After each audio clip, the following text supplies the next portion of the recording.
Dahil Sabado ngayon, walang pasok. Happy weekend. Ayan, daddy's duty tayo ngayon. Macho Papa duty ngayon.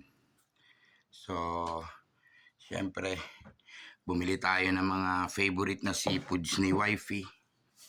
Ayan, nakakita tayo ng sariwang maya-maya.